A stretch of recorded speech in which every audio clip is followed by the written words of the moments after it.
Hey everyone, welcome back to Genai's Mac News. We've got a packed show today, so let's kick things off with some exciting WWDC news that's already got the Apple community buzzing. With WWDC just weeks away, the leaks are starting to flow, and Bloomberg's Mark Gurman, writing in his Power On newsletter as covered by both Mac Rumors and Apple Insider, is reporting that macOS 27 will bring a slight redesign to the liquid glass interface that debuted in macOS Tahoe. Now, before you get excited thinking Apple is scrapping the whole thing, they're not. Gurman is pretty clear that liquid glass is here to stay. What Apple is doing is more of a refinement, cleaning up the rough edges that users and critics have been vocal about since Tahoe launched. Specifically, according to the report, Apple is targeting those shadows and transparency quirks that made some UI elements harder to read. If you've been frustrated by contrast issues or text that seems to float into the background, it sounds like Apple heard you. Apple Insider notes this is pretty standard Apple behavior. Every version of macOS gets iterative design tweaks year over year, and macOS 27 is no different. And on top of the design changes, there's a really cool new Safari feature on the way. As reported by Apple Insider, Safari 27 is being tested with AI-powered automatic tab grouping. Apple introduced tab groups back in 2021, but this takes things to the next level. The browser will intelligently analyze your open tabs and group them for you automatically. So if you've got 17 tabs open across work projects, YouTube rabbit holes, and shopping, Safari's going to try to make sense of that mess for you. This feature is expected across iOS 27, iPadOS 27, and macOS 27. Honestly, as someone who definitely keeps too many tabs open, I am very here for this. Alright, let's talk deals, because this next one is genuinely hard to ignore. Macworld is reporting that Apple's 15-inch MacBook Air with the M4 chip has dropped to just under $1,000. That's a discount of around $400, which, as Macworld points out, isn't something you see every day, even on clearance items. If you've been sitting on the fence waiting for the right moment to pull the trigger on a MacBook Air, this might be it. Now, yes, it's technically last year's model at this point, but here's the thing. The M4 chip is an absolute powerhouse. For the vast majority of users, students, creative professionals, everyday Mac users, this machine handles everything you throw at it without breaking a sweat. The 15-inch display gives you that extra real estate for multitasking, and the battery life on these things is legendary.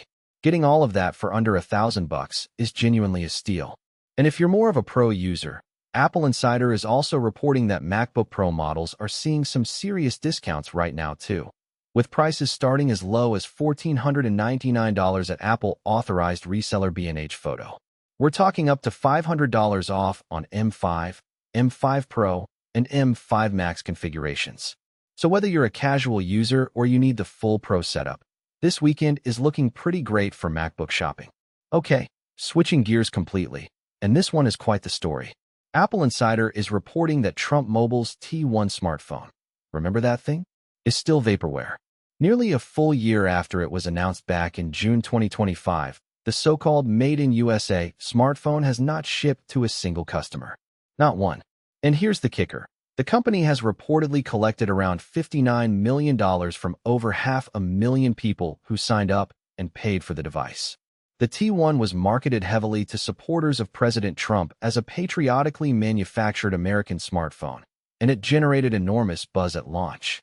But buzz doesn't ship devices, and as Apple Insider notes, there are now real questions about whether the T1 will ever actually reach consumers at all. No official explanation has been given for the repeated delays, and the latest marketing materials from Trump Mobile offer no concrete timeline for delivery.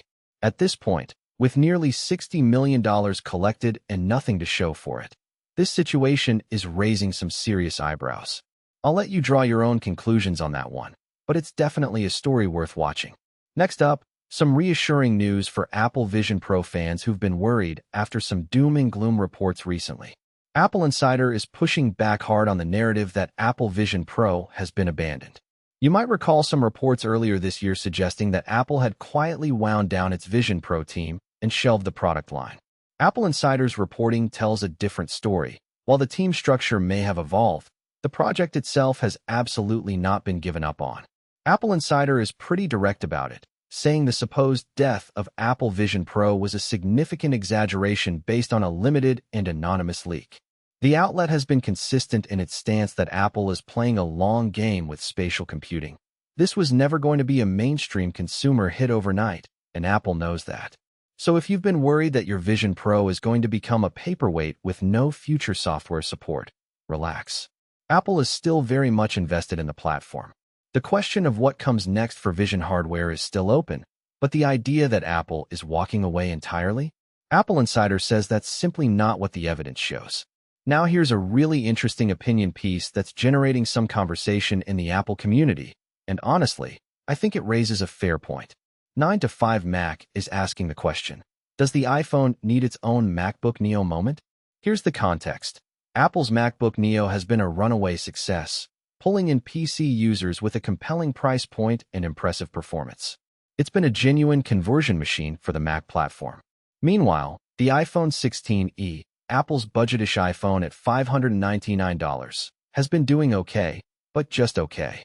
It got refreshed this year with an A19 chip, more storage, and MagSafe support, but its market positioning hasn't really shifted.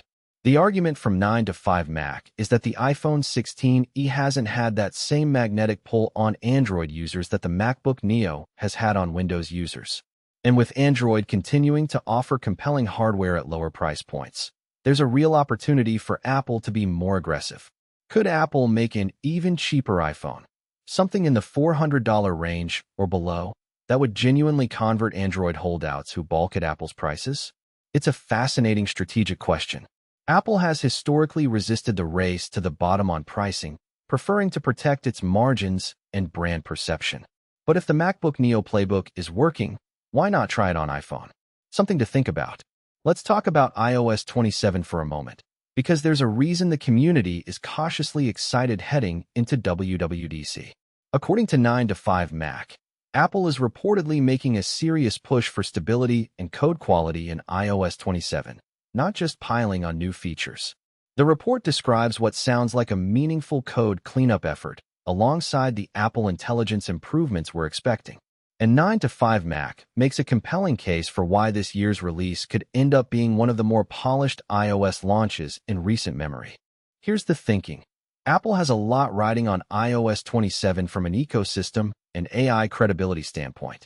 After some rocky iOS releases in recent years where bugs and performance regressions made headlines, a genuine commitment to stability isn't just good PR.